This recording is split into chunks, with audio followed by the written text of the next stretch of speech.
Hello and welcome to the Baggies podcast YouTube channel, of course giving you the latest news, views and opinions on all things Albion. Today it's a bit of a different video. It's actually focusing on a potential new signing for the Albion, something that has come about recently today. We are on Thursday the 28th of January. I'm not sure when you'll be seeing this. I'm hoping it's going to be the same day if my editing skills are quite as quick as I hope they'd be. But we have been in talks, very advanced talks, with Mbaye Diagne from Galatasary. We're going to be going through his attributes, his stats, talking about what sort of elements he can bring to the Albion. We're going to be giving you both sides of the story, so why he could be good and why he could be not so good. So it's going to be quite interesting to see just why he might fit in at West Brom and why he might not fit in at West Brom. You guys will be giving in your opinions, and I've put a poll out on Twitter to see whether you guys think that Mbaye Diagne would be a good fit at West Brom or whether he wouldn't. Obviously, that is going to be something I'm going to be revealing to you towards the end of the video, so stay tuned for that. But we're going to be going through what type of player he is, what sort of stats that gives you the indication that he might be a decent player for West Brom, and what sort of stats give you the indication that he might not be so good for West Brom. All that in today's video, which is all about our potential new signing, Mbaye Diagne. So without further ado, let's get straight into the video. But before we do that, make sure, if you're not already following my Twitter, make sure you go and do that now. It's available for you to follow my personal Twitter. I'm Louis, by the way. I'm the host of the Baggies podcast, but also the Baggies podcast Twitter, which is all about West Brom. But if you want to hear more from me in particular, there's Instagrams and Twitters in the links below and whatnot. But if you haven't listened to this week's podcast already, make sure you go and do it. It's going to be up here somewhere, but that's available for you to watch as well. We give an interesting insight into the recent games, talking about West Bromwich Albion. So without further ado, let's get straight into this video all about Mbaye Diagne. So obviously mentioned in the first part of the video, we are in talks to sign Mbaye Diagne, who is a 29-year-old Senegalese international with 10 caps, who currently plays his football in the Turkish Super League at Galatasary FC. So he is clearly an international footballer, 10 appearances for his national team. Not sure if those are recently or whether they were quite a while ago, but has played international football. We are currently in talks with him over a loan with a potential to buy. I'm not sure if that's going to be obligated. I think that's probably going to be the case. His agent has come out and said that they've agreed a deal. It's probably going to be somewhere in the region of 4.5 million for Mbaye Diagne. It's going to be quite interesting to see how that holds. We're currently, apparently he's undergoing a medical in Turkey and is hopefully going to be flying over soon to meet the team, and hopefully he's going to be ready for Saturday's game against Fulham. But firstly, let's talk about what sort of player he is. So if you just look at his height, tells you a lot about him. He's a big guy, 6'3", in fact, a big guy who's going to hold up that ball. And he plays with his back. Likes to play with his back to goal. You see a few of if you've watched a few of those highlights reels and highlights of him playing in those Galatasaray games, you'll notice that he likes to picks that ball up on the halfway line, and sometimes he'll get his back to goal and then he'll shimmy the ball and he'll turn and he'll go past a man because he's got the pace to do that. He likes to find those free spaces in the box, so he's always trying to find those little half spaces in order to get a shot away. Often with his back to goal, players will play the ball, cut the ball back to him, and he'll be able to turn and shoot and hopefully provide a scoring opportunity. He's sort of that cross between a target man / poacher, because obviously you've got the 6'3" instincts of him. You get 6'3" battering ram sort of character, but then you've got that sort of poaching instinct in the box where he's able to find those little spaces, and exploit them between central defensive gaps. But all of that doesn't perhaps lead to the best player. But we're going to talk about why he perhaps might be such a good fit for West Bromwich Albion. So I've got my little notes here. I've been doing a bit of research on him, his stats and why he might be all right for us. So he's got the 24th most shots attempted in the entire Super League in Turkey. So this is this season so far, of course. But I've got the 24th most shots attempted. That might not seem so good for you now, so it might think 24th out of, how many players who are playing up front isn't particularly good. But out of those shots on target, shots that he's attempted, 7th most shots on target in the entire division. So he's obviously having those shots, but he might not be having as many shots, but the ones he is having are hitting the target. Whether they're being saved or whether they're just dribbling into the keeper's arms are completely different. But he's the 5th highest goal scorer in the Super League, the highest goal scorer for Galatasaray this season so far, with 9 goals in 15 appearances.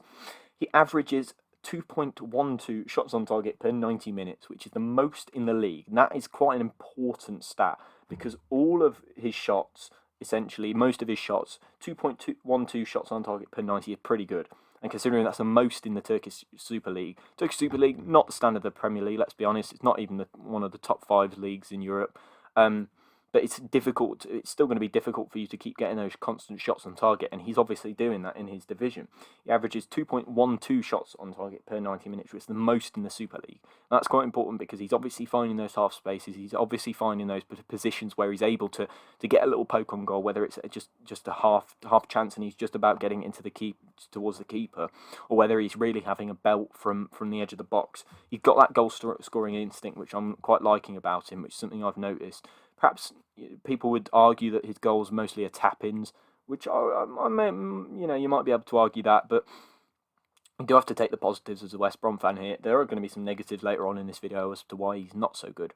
But the fact that he's averaging those 2.12 shots on target per 90, which is the most in the division so far this season, that's quite good. There are some decent players playing in Turkey, players that could probably come and do it in the Premier League or La Liga or one of those top 5 leagues. But he's also averaging 0.95 goals per 90, which is the second highest in the league. And that is quite good as well, because obviously his shots on target are hitting the back of the net quite a lot. So 0.95 goals per 90, that's nearly a goal per game. That's pretty decent if you think about it. The way in which he's hitting the back of the net, be it there's going to be a stat later which might uncover why all of his shots are hitting the back of the net and where those sorts of shots are coming from. But he's clearly finding those sorts of half spaces, those little areas that he can potentially exploit in order to cause a problem for the defence.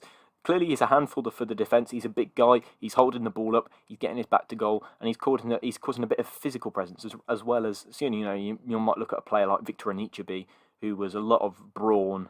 And not so much in terms of movement in the box. So he was always battering his way into the box. Whereas this, and then you've got like the sort of clever players like Dwight Gale who will find those little spaces in the box. I'm talking about players who played for us, by the way, not obviously the best players in the world, but Dwight Gale finding those little places in the box, whereas Victor Anichebe would sort of hold off defenders and use his physical presence. But I think Mbaye Diagne is proven to be a bit of both. He likes to play with that back to goal, and he likes to use his physical attributes and throw his weight around. But he's also got that little bit of footballing brain where he knows where to get into those positions and knows where to find himself in that box. So that's just why he might just be a decent little player for West Brom. There's plenty of different attributes to him where I think that he could do a really good job for us, where he's just finding those little spaces in the box that perhaps strikers so far for us haven't been exploiting. I mean, we've got to get the ball to him first, be it, but he's obviously got that brain and that brawn that's going to help him to survive in the Premier League, and hopefully, I think he might with the stats that I've just given there. Here's unfortunately the bit that no Albion fan who's looking forward to this signing wants to hear, which is why he might not be so good for West Brom, because there are some reasons. No player is perfect. Especially when they're coming from a league like the Turkish Super League, where he might not just be that pivotal, he might not be that good. So he's 90th for goals per shots on target. So those shots on target that he's having might just be little dribbles into the keeper. They might be from miles away, and it's just gone straight into the keeper's arms. So he's 90th in the league for goals per shots on target. Now that might be you've got some very clinical players in the Turkish league who are like defenders who are just having one shot on target per 5 games, and the defenders are scoring with every one. Maybe that shouldn't be such an indication, but it was just a stat that I noticed that I thought maybe I should note down and perhaps mention in the video. So he's 90th for goals per shots on target. So those shots on target he's having aren't potentially as clinical as others in the league. So, and 4 out of... Now, we're going to talk about... So he's got this fantastic goals per game ratio and the amount of shots on target, and the amount of shots on target compared to the ones he's attempted.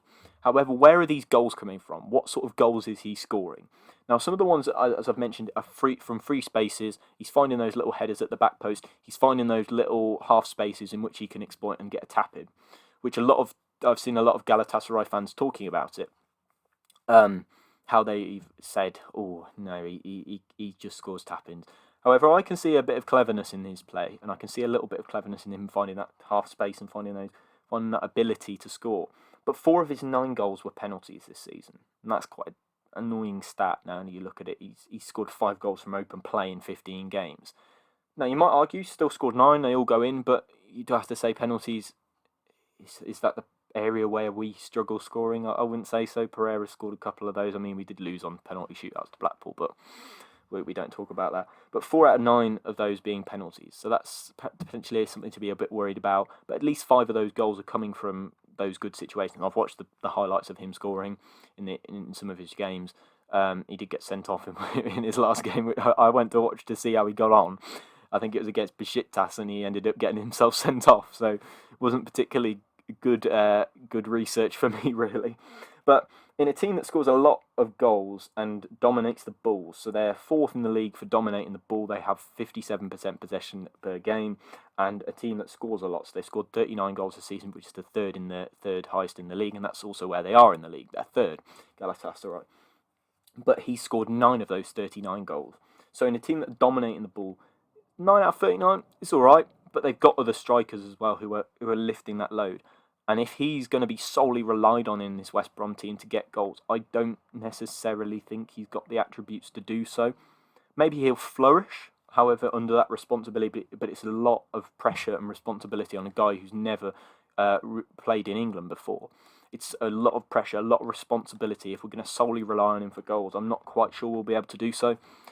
He's obviously got other players in that Galatasaray team to share that load with. So that makes me a little concerned that he's not going to be able to potentially carry the entire weight. And I understand that. He's a new player. It's going to take him time to adjust, but we really need to get him to hit the ground running straight away in terms of the games against Fulham and Sheffield, which are going to be pivotal to our season. So what is he going to do for West Brom? Where's he going to play? What sort of role is he going to undertake? And the prime example of that is Rondon. A team in West Bromwich Albion that aren't going to dominate the ball under Sam Allardyce like they did under Pulis. Balls are going to be lumped towards him. He's going to have to hold them up, bring others into play. And hopefully, if you've got Pereira playing in that number 10, he's going to provide a bit more support than perhaps Rondon got in those Pulis days. But that's the sort of thing you can expect from him. And if we're getting crosses into the box, the chances are we'll provide some goal-scoring opportunities. Unfortunately, the Super League isn't a massively covered stat base which I can delve into and pick out every little detail. I've managed to find a few little things about it. Not sure how accurate those stats are, but I hope that I can trust in them. But let's talk about what you guys think. What do you think about this signing? Where does this lie in transfers for you? Because obviously we've got another potential player. Let me know if you'd like me to do a video on him. Okay, Yoksulu, I think, from Celta Vigo, of another potential signing. So if you'd like me to do a video like this on him, there'll probably be more detail because he plays in the Spanish league and that's a top 5 league. So hopefully I can provide a bit more detail on him, but I'm hoping to do that very soon. So let me know if you want me to do that. But so I said, what do you make of this potential signing? And 88% of you said he'd be a great signing. 12 say not for me. Now, his goal-scoring record is undeniable. You know, you can't argue with a player with that sort of record. He's clearly got that goal-scoring prowess, and he's clearly got that ability to find the net. But when he's relied upon solely to get goals in this West Brom side, is he going to flourish? Is he not going to flourish? It's a bit, concerning that, you're going to put all your weight on him. And obviously, he played in the Belgium league last season, getting those goals. 4 goals in 6 games for him on loan, I think that was. And then the previous season in Turkey in the Super League, he was scored, I think that was for Kasımpaşa in Turkey, scoring 30 goals in 29 games. So that is an outstanding return on him. But yeah, Mbaye Diagne is going to be a difficult one. I'm not even sure if I'm saying his name right, to be completely. It's going to be a difficult one. If he flourishes, it's going to be a great buy. But if he doesn't, there's going to be questions asked of the board's recruitment. There's already been that asking of the board's recruitment, not necessarily because you've signed people and they haven't done so well, just a complete lack of transfer activity. But this is a step in the right direction, in my opinion. Buying someone who might just have the attributes to keep you in the division. It's going to be difficult to get him firing straight away. It's a new country, new completely attributes about a nation that in English football is different to a lot of other leagues. So he's going to have time to adapt. But we really need him to hit the ground running in order to get that Premier League survival secured and hopefully get above the drop zone. But that brings us to the end of this video here on the Baggies podcast YouTube channel. Thank you very much for watching. It's been a pleasure having you here, and obviously it's great to have you watching in these very tough times, and hopefully this has helped cheer you up a little bit. A bit of West Brom transfer news. We've got a player coming in. Hopefully that's managed to put you all in a nice mood. But that's just exactly what Mbaye Diagne can bring to West Bromwich Albion, and what he might not be able to bring. It's a lot of pressure on the man. We need to get behind him if he ends up joining West Brom. Obviously, it's not confirmed yet, but looks pretty likely. Hopefully, without any major cock-ups in the medical, hopefully he can come and do a good job for us. Let's all get behind him, and hopefully he'll be able to score some goals and provide that much needed striking ability hit that we need here at West Brom. But that brings us to the end of the video. If you're not following my Twitters already, I've got my personal account and my West Brom account, as I've mentioned, my Baggies podcast account. Make sure you go and follow those in the description, and make sure you go in and drop in a comment, anything, any questions you have. I'll be glad to answer them. And I'll see you in the next episode of the podcast. It'll be coming out on Monday. Hopefully going to have a very special guest on that, and I'll keep you informed on that. But without further ado, that brings us to the end of this video, and what Mbaye Diagne could bring to West Brom and what he could bring. So that brings us to the end, and I'll see you next time. Goodbye. Bye-bye.